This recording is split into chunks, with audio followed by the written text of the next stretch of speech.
back to the Mookie Chilson channel, and you are looking live at an empty card stand. This is an interesting little bibs and bobs and doodads and pickups here.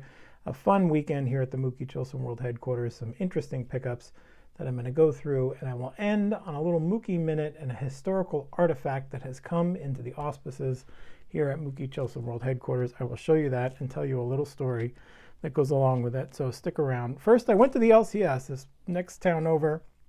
I had not been in a long time, and I decided to dig through their autograph cards pile, and I found this Al Flip Rosen, which is a 1955 Topps.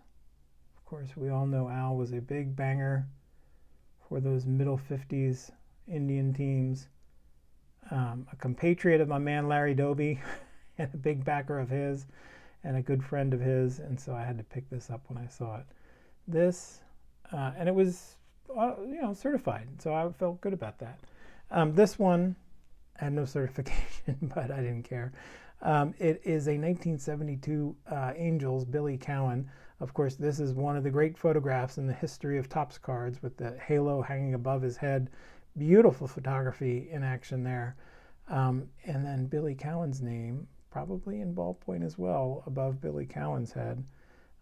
Really cool and really neat. And this and the Al Rosen together with this were about $50 together. And this is a Dorman's postcard. Now, this is not an actual Gil Hodges autograph. This is a facsimile autograph, and this is one of those Dorman's postcards, again, from the 50s. And this one is not filled out. This is the second Dorman's postcard at the Mookie Chilson World Headquarters, and faithful viewers will recognize the Yogi Berra that came into the World Headquarters a few months ago. This is Yogi. This is the back of the slab of the Yogi postcard, because on the back of the postcard, which is the front of the slab, is Yogi's autograph and the postmark of my hometown post office. So this one was used and signed by Yogi. Best wishes. Thanks, buddy. And these two images, I am sure, were shot on the same day because they're both at Yankee Stadium. You can see the facade and the left field stands there behind both Gil and Yogi. I would assume that Yogi's shot went first. I think, these two played in the 1952 World Series, and I think this is 1952 because, I know this is 1952 because Willie's patch on his shoulder is the 1952 50th anniversary of the New York Yankees patch. So this is from, you can see the bunting up on the left field. Now that I look at this, is there no bunting on Yogi's? Oh, maybe I just made a little real-time discovery. There's no bunting in Yogi's, but there is bunting in Gil's. So I don't know. I'll have to take that back to forensics. Anyway, two Dorman postcards, and I ended up getting all three of these, the postcard, the Rosen, and the Cowan for $50, which I was happy about. And by the way, that wasn't all that I got at the LCS. He had a pile of these sort of oddball-y type cards that nobody had been through in a while, so I asked him to look through it. And he threw in this for my pile. This is a 1968 hand-cut bazooka side panel card of Hall of Famer Billy Williams of the Chicago Cubs. And it is extremely well loved, probably not really well cut. And you can see on the back, it's got lots of creasing and indentation. And it was not the most well-kept thing in the world, but there are only 10 of these on planet Earth that have ever been graded. And so I'm going to get this graded. And I don't know what I'll do with it, frankly. But it was a throw-in, and so I'm super happy about that, to have that in my collection. And speaking of postcards, over at the Garfield show, I met my buddy Sammy Thunder, where we walked around and had a good time, and I picked up some postcards. These are, of course, shout out to Hugo, Signs of the Past Times, and he just did a recent video on this field, Huggins Stengel Field.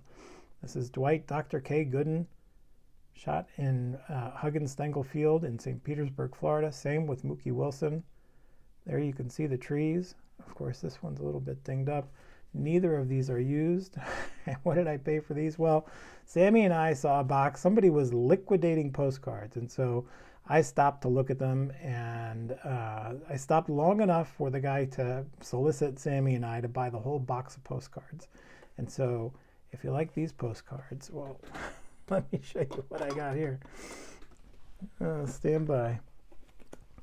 This is like that scene in Miracle on 34th Street. I got these postcards. The guy gave us a whole box. This is half of the box. Sammy got the other half. We each paid $20.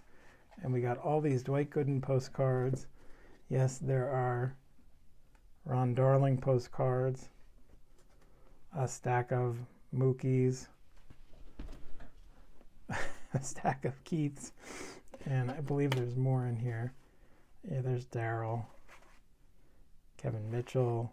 The hits just keep on coming, folks. Bobby Ojeda. Anyway, $20 for that huge, massive pile of postcards. So Sammy and I don't know what we're going to do with those. We'll figure it out, though. Anyway, but that wasn't the only thing I picked up at the Garfield Card Show. I also picked up this from a dealer named Greg, who always has great stuff. And you may have seen this in Sammy's video. It was in his case. And when I see this smiling face of Mr. Met gleaming through the, plastic of a hobby case at a card show, I can't help but stop and look and stare. And this had a $10 price tag on it. This is a 1963 official program and scorecard, 15 cents for the New York Mets. And so I basically knew I was going to get it, but I had to open it. I took it out of the case and looked at it. And if you look at the case, there are a couple of things that really stick out to you or stuck out to me right off the bat. Number one, I never really noticed, but Mr. Met has diamonds in his eyes, and they are baseball diamonds. I don't think that's in the case any longer, but very nice art design there by whoever did the cover of this scorecard. Of course, the other thing you notice is the big fat crease going down the middle of this. Now, this was obviously folded both ways, you can see, and put into somebody's pocket. So whoever went to the Polo Grounds to see the Mets this day folded it two ways and stuck it in their pocket. And they wanted this scorecard. Now, why do they want this scorecard? Well, it's a cool scorecard. You got inside, you got the old Professor Casey, you got Camel Smokes. I'll show you on the back. They show you where the new stadium is being built. The stadium was supposed to be done for the frankly, it was supposed to be done for the 62 season. It was absolutely supposed to be done for 63, and it was not done, completed until 64. So that's where the Mets were going. But what happened in this game? Now the Mets, who were the lovable losers of New York, had won 40 games in their first season. And to this point, against the Cubs in, I want to say it was July, they had won 28 games. So they had won 68 games coming into this one. And as you can see, they played the Cubs. And here you have Billy Williams was in the lineup, Ron Santo. You have Ernie Banks was batting down in the lineup. You have Lou Brock, who came in late. And of course, on the Mets side, there was not really that many great names that you'd recognize. Duke Snider was in the lineup. Let's see who else. Al Jackson started, the pitcher. My man, Charlie Neal. Anyway, this game went into extra innings, and it was one of those games that I think the very small number of attendees at this game sort of were expecting and waiting for the Mets to lose. They went down 6-4 in the top of the 14th inning, only to start a comeback and mount a comeback in the 14th inning. And Jim Hickman and Ron Hunt and I believe Frank Thomas all got on base before this man, Tim Harkness. You see his name there? A sort of journeyman first baseman came to bat, got up, and hit the first ever walk-off grand slam in Mets history. It says Harkness's grand slam wins game in the 14th. And so the Mets fans who were there in attendance were cheering and gleeful at the Polo Grounds. And the young person, I want to thank, who had this in their pocket, folded up, brought it home, and knew they had just witnessed, a rarity.